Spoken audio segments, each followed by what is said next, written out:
What's going on, guys? It's Paul and welcome back to my nostalgic childhood. Today we're going to be going over SpongeBob Battle for Bikini Bottom on the Game Boy and all consoles that it was released on.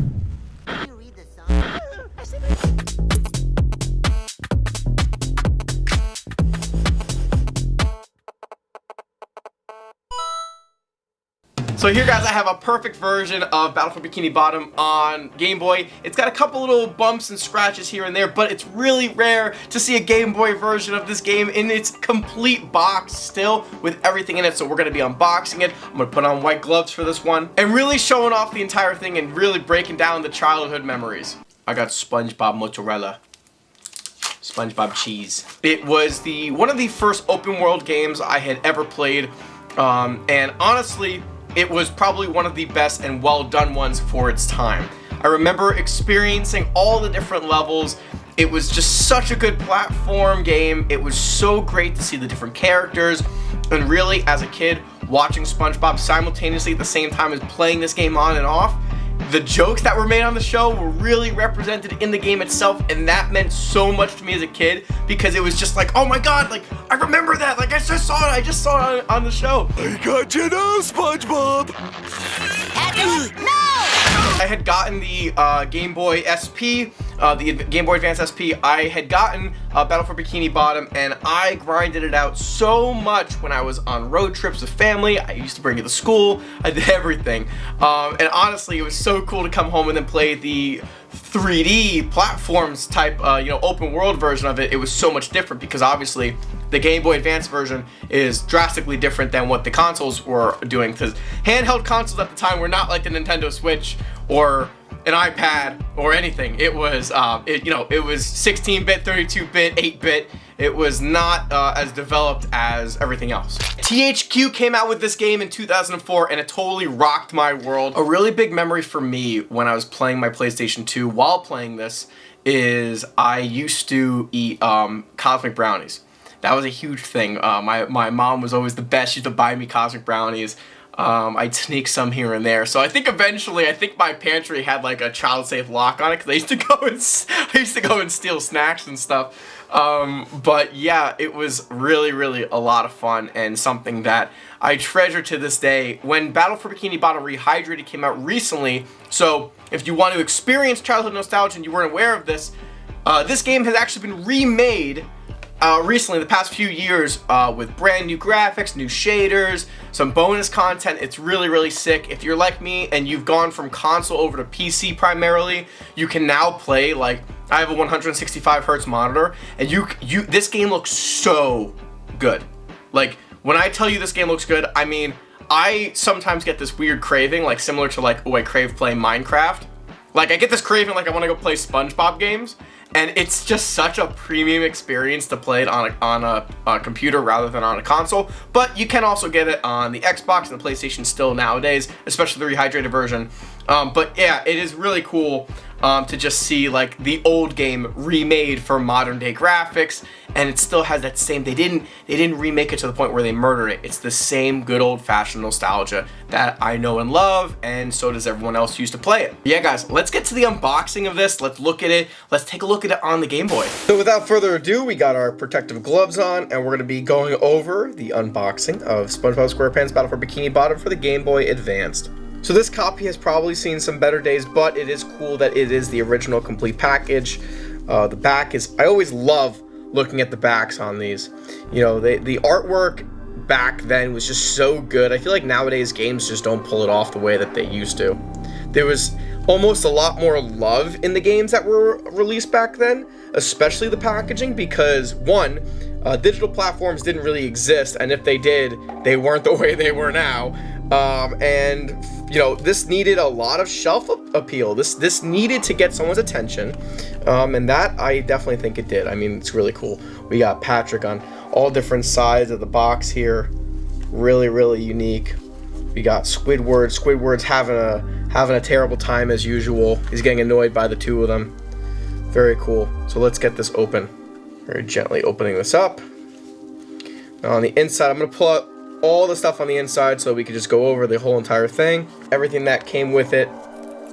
And of course, I cannot forget about the game itself, which is still sealed and unused, so I'm not going to be using this one. We'll be showing off the copy that I've had for years now.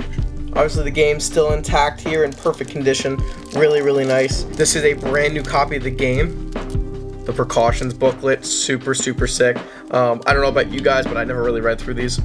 They just kind of existed. And obviously, of course, the game booklet, which the booklets back then were so cool. I always love looking through them and seeing the old advertisements for some of the games that were coming out. Obviously, this was when Breaking No Rules, Fairly Odd Parents was coming out, which is really, really cool.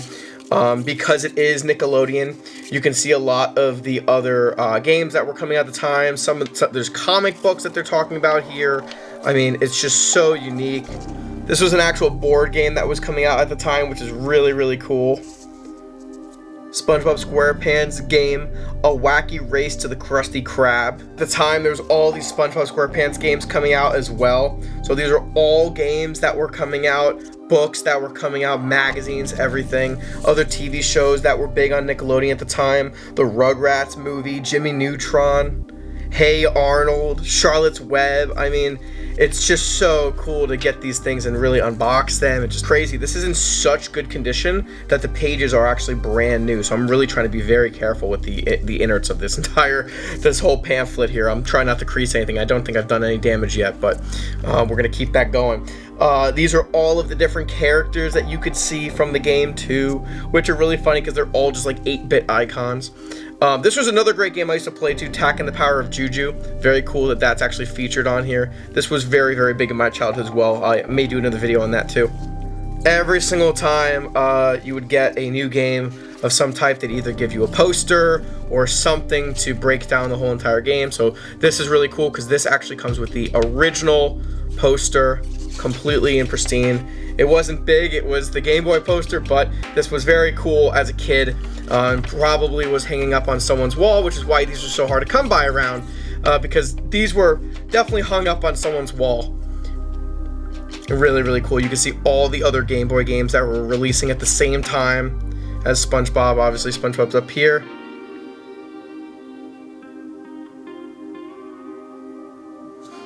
It's funny too, because you know, back in the day when all these games were blowing up, cheat codes were really big. I don't know if you guys remember book fairs, but going to a book fair and getting cheat codes for your games was such a huge deal. If you got a cheat codes book back in the day, you were like the coolest person ever. And something that I remember from all these games is that they all have cheat codes of getting through the game easier, because a lot of these games didn't actually have memory cards built into the actual Game Boy chips themselves. These forums that used to open up online and cheat code books that would tell you how to get to those levels and how to unlock cool things, because there was really no console commands at the time. That was the console commands. So here's the whole entire package. Pretty unique, very, very cool. It's so nice to see this in such brand new premium condition. Not too bad for being 20 years old. 2004 is when this game released, and this is still in premium, really nice condition. Don't get me wrong, the outside box definitely has seen some better days. The top does have some crinkling, but overall, very, very cool, and it's so awesome that I have this cool collectible. So I did promise that we were going to be showing off the Game Boy version of the game. It is not like the console version at all, but it is very unique. We got the Game Boy, and we're going to load this up. And I do have a custom Game Boy, so obviously I can make the screen a little brighter.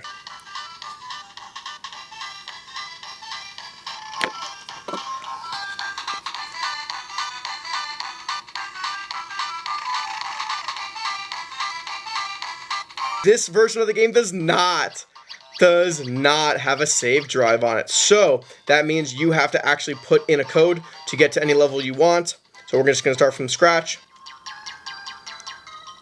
You know, at the time, guys, this was just like out of this world. So cool.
Whew, we got a golden spatula.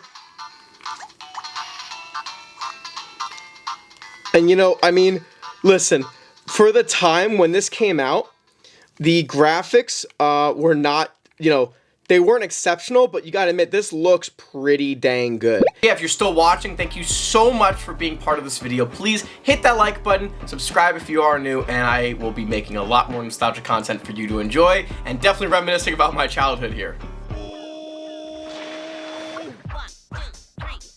Mozzarella, SpongeBob themed.